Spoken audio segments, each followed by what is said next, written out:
સાતમા દાખલામાં જોઈએ. પહેલો મુદ્દો એવું કહે છે કે ચોકમાં કેલ્શિયમ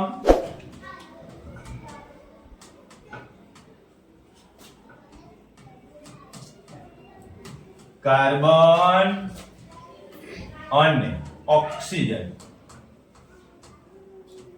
આ ત્રણ ના ગુણોત્તર આપેલો છે. શું ગુણોત્તર આપ્યો છે ભાઈ?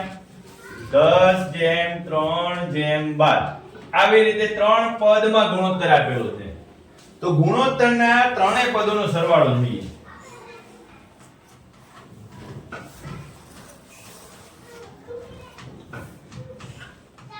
કેટલું થાય? કોણ કહેશે? આવડે છે? 10 + 3 + 12 કેટલા થશે ભાઈ?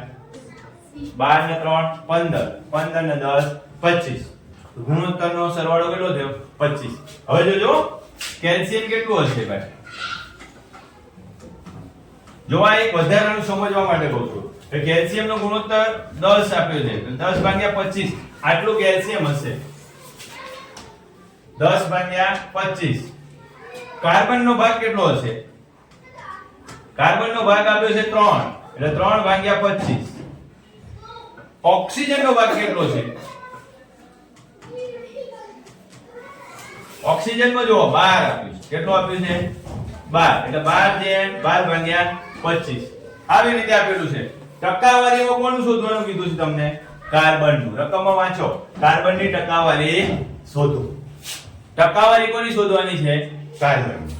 તો ચાલો આપણે કાર્બનની ટકાવારી શોધી નાખીએ. સ્લાઇડ લઈ લઈએ. તો કે કાર્બનની ટકાવારી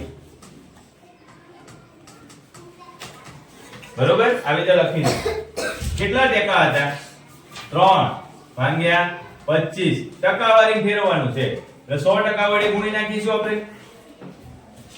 તો 25 એટલે 25 ચોક 100 થશે. 25 ચોક 100 થશે. તો જવાબ શું આવશે ભાઈ? 3 × 4. કેટલા ટકા જવાબ આવ્યો? 12%. કેટલા ટકા જવાબ આવ્યો? 12%. ચોકમાં કાર્બનનું પ્રમાણ કેટલા ટકા છે? 12% છે. એ અનુસંધાનમાં તમને સાતમામાં બીજો મુદ્દો કીધો છે કે જો ચોકમાં કાર્બનનું વજન 3 ગ્રામ હોય. ચોકમાં કેટલું છે કાર્બનનું વજન? 3 જ ગ્રામ છે. તો લખવાનું ચોકમાં કાર્બનનું વજન કેટલું છે? 3 ગ્રામ. ચોકમાં કાર્બનનું વજન 3 ગ્રામ. પછી વજન કેટલા ટકા હતું? 12%. તો ચોકમાં કાર્બનનું વજન આપણને અહીંયા જવાબ મળ્યો તો ને? કેટલા ટકા મળ્યો તો જવાબ? 12%. મળ્યો તો ને જવાબ? અહીંયા લખવાનું 12%. 3 ગ્રામ નો મતલબ એવો થાય કે 12% છે. 3 ગ્રામ નો મતલબ શું થાય? 12%. પણ ચોકનું કુલ વજન કેટલું છે ભાઈ? ચોકનું કુલ વજન ખબર નથી. જ્યારે પણ ખબર ના હોય ત્યારે શું કરવાનું કિંજલ? x. શું શોધવાનું ભાઈ? શું ધારી લેવાનું? x ગ્રામ. શું ધારી લેવાનું? x ગ્રામ. હવે વિચારો જો ચોકનો વજન સંજના x ગ્રામ હોય, ચોકનું વજન કેટલું હોય? x ગ્રામ હોય અને એવું કીધું હોય કે કાર્બન 3 જ ગ્રામ છે. તો x ગ્રામ ના 12% જે છે એ 3 ગ્રામ થશે. x ના 12% એ શું થશે? 3 ગ્રામ થશે. તો અહીં લખી નાખવાનું ભાઈ x ના 12% બરાબર 3. આવા દાખલા તો આપણે ઘણા બધા ગણે. તો ચાલો x × 12 ભાગ્યા 100 બરાબર 3.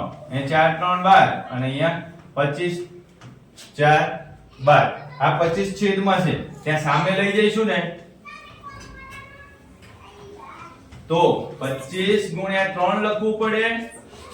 આ 3 અંશમાં છે એ ક્યાં આવી જશે? છેદમાં આવી જશે. એ 3 3 ઉડી જશે અંશ અને છેદ. જવાબ શું આવશે? x બરાબર 25 ગ્રામ. હવે જો x શું છે? ચોકનું વજન છે. x શું છે ભાઈ? ચોકનું કુલ વજન છે.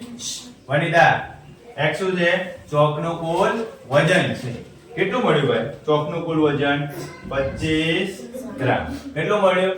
25 ગ્રામ. બરોબર.